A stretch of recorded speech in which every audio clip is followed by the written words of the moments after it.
Olá, eu sou o Bruno e vamos entrar na unidade 3 do nosso curso de formação de conciliadores, parte teórica promovido pelo Conselho da Justiça Federal. Nessa unidade 3, a gente vai tratar das fases e das técnicas do procedimento de conciliação, das fases do procedimento conciliatório e das técnicas que o conciliador pode utilizar para tanto. Além disso, a gente vai falar de técnicas de negociação, dividindo a unidade assim em três seções. A primeira das técnicas de negociação, a segunda das fases do procedimento conciliatório e a terceira das técnicas de negociação. Antes de mais nada, por que falar em técnicas de negociação num curso de conciliação? Antes de mais nada, porque as técnicas de negociação podem ser úteis também para a conciliação. Há uma aproximação possível entre a negociação facilitada e a atuação do terceiro como conciliador e mediador, ainda que muitos diferenciem o que seria uma negociação assistida de uma conciliação e mediação. De todo modo, técnicas de negociação podem ser úteis para tratamento de conflitos, ainda que com a intervenção de um terceiro, seja o mediador ou o conciliador, e não simplesmente quando há duas pessoas negociando. Além disso, a construção da política pública de tratamento de conflitos aqui no Brasil teve grande influência nos ensinamentos da chamada Escola de Harvard, ligada ao programa de negociação de Harvard, e que tem como base a negociação baseada em princípios. Por isso que também é importante a gente conhecer quais seriam essas técnicas ligadas à negociação baseada em princípios. A ideia aqui da negociação baseada em princípios, se a gente for poder falar de três grandes estratégias, seria a de separar pessoas do problema, focar no interesse em vez de posição, criar opções de ganho mútuo e utilizar critérios objetivos. Em primeiro lugar, se a gente vai separar as pessoas dos problemas, a gente consegue trabalhar com foco no conflito, na questão, sem que aspectos subjetivos das partes que possam não ser necessários para o tratamento de conflito sejam levados em consideração. Se a gente for considerar a integralidade da pessoa, a gente às vezes vai se perder e vai acabar perdendo o foco do que pode ser o problema. E às vezes a gente pode cair numa discussão que não seja proveitosa. É claro que por vezes, até indo além um pouco da ideia proposta pelos autores da negociação baseada em princípios, a gente tem sim que ver aspectos mais subjetivos. A gente tem que também ter cuidado para não ir além do que seja tratar dos problemas. E às vezes fazer essa separação do que é problema e do que é a pessoa pode nos ajudar ao tratamento adequado dos conflitos. Focar nos interesses e em vez das posições tem muita relação em ver aquilo que a pessoa, por que a pessoa quer e não se limitar à superficialidade do que a pessoa quer. Lembrando aquele exemplo das janelas, que uma pessoa queria a janela aberta, outra pessoa queria a janela fechada, mas na verdade a pessoa que queria a janela fechada era só para o peito não bater na cara, e a pessoa que queria a janela aberta era só para circular mais ar, focar nas posições seria só pensar em uma que é a janela aberta, outra fechada. Interesses seria investigar por que se quer a janela aberta e por que se quer a janela fechada. Quando a gente vai para os interesses, muitas vezes a gente consegue olhar melhor o conflito na sua integralidade, né? E, além disso, a gente consegue ir atrás de opções de ganhos mútuos. Quando a gente expande isso, a gente consegue buscar mais opções, até porque a gente está indo além da ponta do iceberg. Quando a gente vai mais para a base, a gente consegue além disso e buscar opções que o objetivo seja não contemplar só uma das partes, mas contemplar ambas ou todos os envolvidos. E daí também é importante criar opções de ganhos mútuos. Também é muito relevante a gente utilizar critérios objetivos, porque os critérios objetivos nos permitem ter uma ancoragem na realidade, né?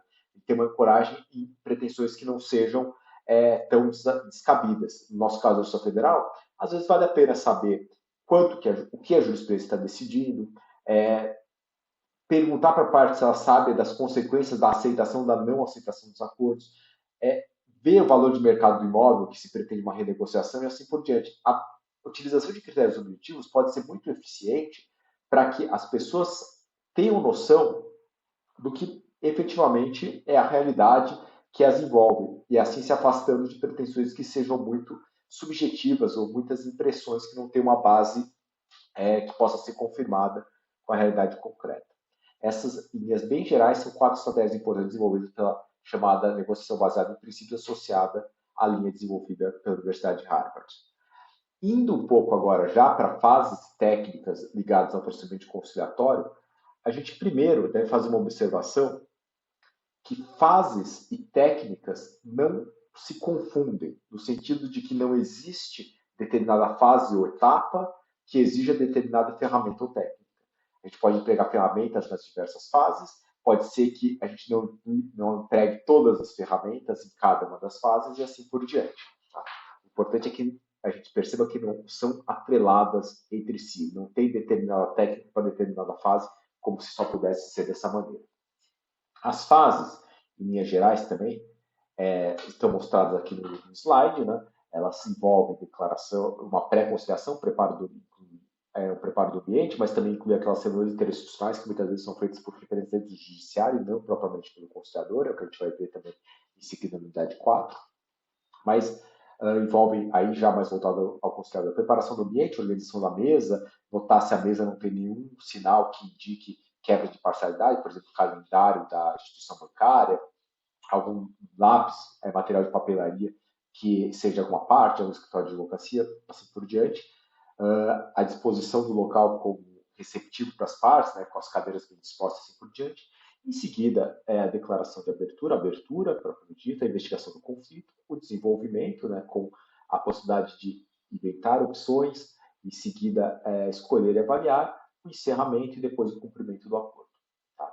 É importante perceber também que as fases, como dizem os professores Adolfo Braga e Lia Sampaio, não são uma receita de bolo.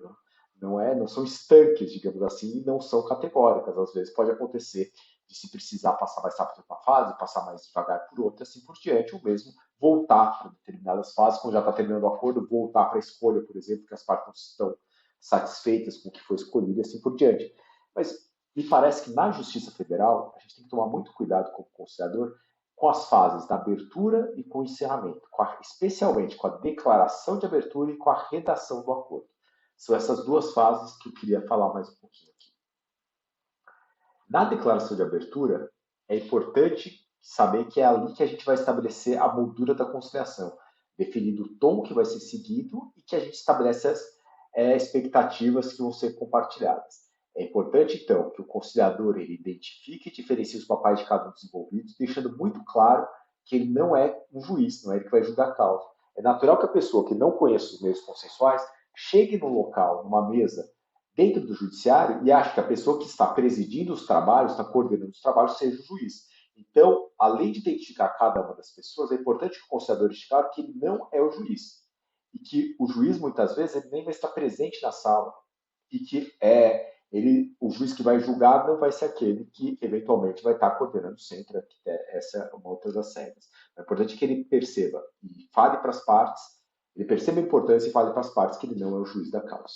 Que ele não tem poderes decisórios, ele está lá para facilitar a comunicação. Além disso, é importante que ele explique em linhas gerais como se dá o procedimento, o que vai acontecer na sessão, estabelecendo, por exemplo, regras de fala, falando que um não deve falar quando o outro está falando, assim por diante, e também tratando de alguns princípios aplicáveis, em especial, o que se costuma ser lembrado é o princípio da confidencialidade, falando que o que é dito na sessão, em princípio, não pode ser levado para fora da sessão, a não ser das exceções legais, como, por exemplo, ocorrência de crime de ação pública e assim por diante. É importante o conciliador, ainda que faça essas considerações de abertura de uma forma mais sintética, não perca de vista a importância que tem a declaração de abertura e a importância que se tem em relação a se identificar as pessoas, falar em geral do procedimento, falar dos princípios, pelo menos os que são mais relevantes, e diferenciar o seu papel do papel do juiz. Em seguida, a gente vai ter a investigação do conflito, para que a gente possa fazer, especialmente, que as partes falem com as suas próprias palavras do conflito. Acho que isso é muito importante, em especial para a pessoa física, né? Não mais do que para a instituição, para o ente público, para a pessoa que vai lá, para que ela possa até falar do seu próprio conflito, expor até as suas emoções, né, nessa investigação, ver ao seu lado a sua visão do conflito, para que depois no desenvolvimento a gente possa inventar soluções, procurar nesse brainstorm, nesse toró de palpites, como se costuma traduzir, inventar soluções, depois escolher as soluções e avaliar as escolhas. Claro que na avaliação quem avalia as escolhas são as partes, mas o facilitador auxilia e não avalia. Ele auxilia na avaliação, no caso do conciliador ele pode sugerir opções, mas quem avalia, quem julga são as próprias partes. Tá? Dando aqui mais destaque, como eu dei para a abertura, passei mais por cima do desenvolvimento, mas dando aqui mais destaque para o encerramento e redação do termo. No termo, em geral, do acordo, vão estar basicamente quem está concordando, quais são as partes envolvidas, o que está se concordando, por exemplo, está se concordando em pagar a dívida, quando você está concordando, por exemplo, o prazo de pagamento e por quanto, qual que é o valor que faz o pagamento. É importante que no termo, né, a gente visualize a solução, em linhas gerais, desses quatro questionamentos. A realidade é que na Justiça Federal, como regra, os termos vão ser padronizados e o conciliador ele vai ser um grande auxiliar no preenchimento do termo, ou seja, na adequação do modelo para o caso concreto. Tá? Por que existe a importância disso? Os termos padronizados vão agilizar a questão, mas é importante que o conciliador ele compreenda o termo para que ele possa preencher adequadamente. E, além disso, esses termos, muitas vezes, vão trazer uma linguagem que é difícil de ser compreendida pelo leigo. Por exemplo, no caso do previdenciário, ele vai ter expressões como data de início do benefício, DIB, data de início do pagamento, DIP, e assim por diante. É importante que o conciliador saiba que, além de preencher e preencher de uma forma que seja adequada, ele vai precisar, muitas vezes, explicar o que está acontecendo lá. E, ao explicar, garantir que as partes compreendam o que vai ser falado. Tá? Por isso que existe muita importância nesses esclarecimentos. É justamente porque é importante que o conciliador esclareça o próprio procedimento que a gente nota a importância de ter a declaração de abertura bem feita e o termo de acordo bem redigido. Até porque é esse termo de acordo que vai virar o título executivo, quando homologado judicial. Indo para as ferramentas, o que a gente vai ver é que existem diversas ferramentas que são lembradas. Né? Uma grande ferramenta é o disparador de questionamentos, que tem a vantagem, no caso da conciliação, de não ser utilizado, da mediação também, de não ser visto como uma imposição. Quando a gente pergunta, por exemplo, o que a senhora acha melhor, quanto que a senhora acha que é devido, é menos incisivo, menos interventivo de pegar e falar, eu acho que é devido 100, acho que é devido 200, que já seria até uma forma de avaliação. Tá? Então, os questionamentos podem ser muito úteis e podem também ser uma forma de fazer recontextualizações, da gente pegar e confirmar impressões, falar, é isso que a senhora está querendo dizer, e assim por diante. Escuta ativa também é uma grande ferramenta para que as pessoas se sintam ouvidas. É importante lembrar que muitas vezes a insatisfação, como eu disse, decorre de um conflito que foi uma falha de comunicação. Mas quando envolve ente público, muitas vezes a gente tem a impressão, das pessoas têm a impressão de que não foram ouvidas na esfera administrativa, não foram ouvidas pela pessoa que as atendeu no INSS, não foram ouvidas pela pessoa que estava na caixa do banco, e assim por diante. Não foram ouvidas do correio, quando foram fazer uma informação da correspondência, e assim por diante. É por isso que a escuta assume uma especial importância nas conciliações em geral, nas mediações em geral, inclusive nas da Justiça Federal. Assim também o teste de realidade, para que a pessoa não se comprometa com uma coisa que ela não pode pagar, às vezes sabendo, o conciliador às vezes precisa confirmar se ela pode mesmo pagar o valor da dívida que ela está se comprometendo. Às vezes essa questão da inversão de papéis pode auxiliar também para que o preposto do ente público possa se colocar no lugar do cidadão, no lugar da pessoa que pediu benefício, no lugar da pessoa que tem uma dívida, e que com isso a gente consiga buscar um diálogo mais produtivo e assim buscar ganhos mútuos. O resumo também serve de uma forma que o conciliador ele possa colocar as pessoas no mesmo degrau, né? As pessoas resumindo, a gente tenta estabelecer que as pessoas estejam no mesmo degrau, e o próprio uso do resumo, associado à troca de termos, a paráfrase, também pode fazer com que se troque uma linguagem que seja muito agressiva para uma linguagem que seja mais adequada, mais harmoniosa e que seja mais neutra, digamos assim. Se a pessoa pega e fala, chama outra, por exemplo, de mal pagador, a gente pode falar, com isso o senhor está querendo dizer que a pessoa ela está com atraso na dívida, ela teve dificuldade em pagar, assim por diante, passar para ações e não de taxar comportamentos como devidos ou agredir mesmo, xingar a pessoa em determinadas ocasiões. Mas, enfim, são diversas ferramentas que são possíveis, que também tanto estão mais detalhadas na apostila, como podem ser expostas pelos tutores e que também a gente pode ver tanto na nossa simulação como nas nossas aulas síncronas. O importante que a gente tem que ver em relação a ferramentas, né, é que as ferramentas, como eu já disse, não estão atreladas a determinada fase. Não é porque a escutativa é muito importante quando as pessoas chegam e estão falando o seu problema, né, depois quando elas já estão naquela fase da investigação do conflito, a gente não deve ouvir as pessoas mais quando se tem um encerramento. É sempre bom, é sempre necessário ter uma escutativa em todas as fases do procedimento. Então não tem essa ligação, como eu já fui falado, gosto de enfatizar. Além disso, é importante perceber que quanto mais ferramentas se conhecer, se souber, se ser capaz de manusear, mais a gente pode resolver de maneira adequada o conflito. Tendo mais ferramentas, a gente pode saber, tem mais um arsenal maior de opções a serem utilizadas, de instrumentos a serem utilizados naquele caso concreto, naquela circunstância. Isso não quer dizer, claro, que a gente tem que usar todas ao mesmo tempo, mas tendo mais, de repente a gente pode usar de uma maneira melhor a nossa caixa de ferramentas. Claro que qual utilizar e como utilizar depende muito do perfil do conciliador. Me parece que não existe um perfil único de conciliador. Existe um perfil variado de acordo com as próprias características pessoais do terceiro facilitador. Então, como usar cada ferramenta, como identificar, por exemplo, como se valer da escuta ativa. Alguns vão falar que é melhor dar sinais, verbalizar sinais, como falar, isso, né? É isso mesmo, concordo. Outros vão falar que basta balançar a cabeça em sinal de concordância. Talvez, me parece que não tem o mais adequado. Tem qual que se adequa mais ao perfil do conciliador. O conciliador que prefira ficar quieto não é obrigado a ficar toda hora falando, é mesmo, é isso.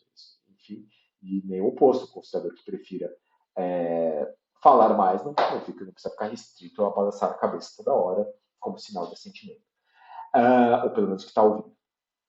De todo modo, acho que são essas observações. Como vão perceber, a atividade do conciliador do terceiro facilitador ele envolve um pouco de técnica e um pouco de arte. Às vezes a gente consegue mostrar as técnicas, mas uma parte grande vai ficar para a arte, para as características de cada um.